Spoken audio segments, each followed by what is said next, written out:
Hello guys, আসসালামু আলাইকুম। আজ আমি তোমাদের সাথে রসুন দিয়ে গরুর মাংস রান্নার রেসিপি শেয়ার করব। এটা হলো নওগাঁর রেসিপি। আস্ত মরিচ, শুকনা মরিচ, আস্ত জিরা দিয়ে এই রান্নাটা করা হয়। দেখো, অসম্ভব কিন্তু সুন্দর হয়েছে। তো তোমরা যারা খাওনি তারা কিন্তু এই রান্নাটা ট্রাই করতে পারো। এই রসুনটা কিন্তু অনেক উপকারী আর খেতে অসম্ভব মজা। তো রান্নাটা আসলে তোমাদের সাথে শেয়ার করি। প্রথমে আমি গরুর মাংস নিয়েছি হাঁড়িতে। এরপরে পেঁয়াজ কুচি, আস্ত রসুন, কাঁচামরিচ, শুকনো মরিচ আর নিয়েছি এটা কি বলো তো, এটা গাজর বাটা আর হচ্ছে তেজপাতা, গরম মশলা সবগুলো আমি একসাথে দিয়ে দিচ্ছি।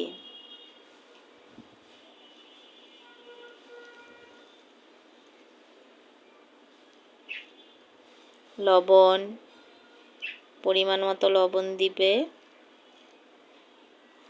মরিচের গুঁড়ো, হলুদ গুঁড়ো,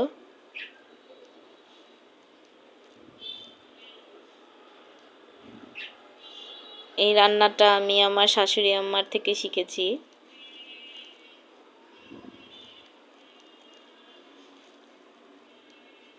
আর রসুনটা খেতে অসম্ভব মজা।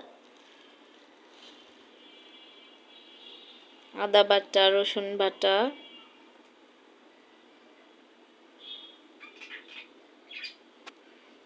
এই যে আস্ত জিরে দিয়ে দিলাম। এখন সয়াবিন তেল দিচ্ছি।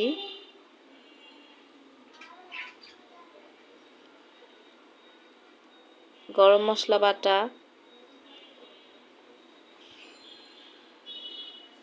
তারপর আমি চুলা বসিয়ে দিয়েছি সবগুলো।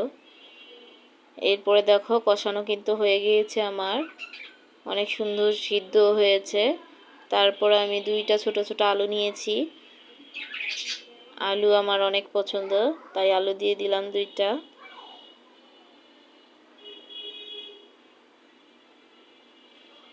এরপর আমি পানি দিয়ে দিচ্ছি।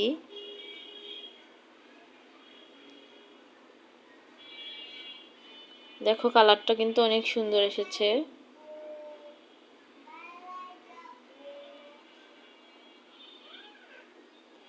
তো সিদ্ধ হওয়া পর্যন্ত আমি রান্নাটা করব। এরপরে দেখো আমি কিন্তু লাস্টে আমি জিরার গুঁড়া দিয়েছি আর হচ্ছে গরম মশলা বাটাও একটু দিয়েছি। এরপরে দেখো কত সুন্দর দেখাচ্ছে, কিন্তু ঝোলটা এরকম হয়েছে, না পাতলা না ঘন, মিডিয়াম রেখেছি। তারপর আমার মেয়ে খেয়ে বলবে কেমন হয়েছে। তো ওকে খেতে দিলাম এবং বলছে অনেক মজা হয়েছে রান্নাটা। ও অনেক পছন্দ করে এই রসুনটা দিলে।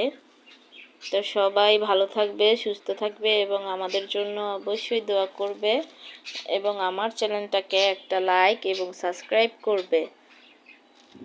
তোমরা সবাই ভালো থাকবে। আল্লাহ হাফেজ সবাইকে।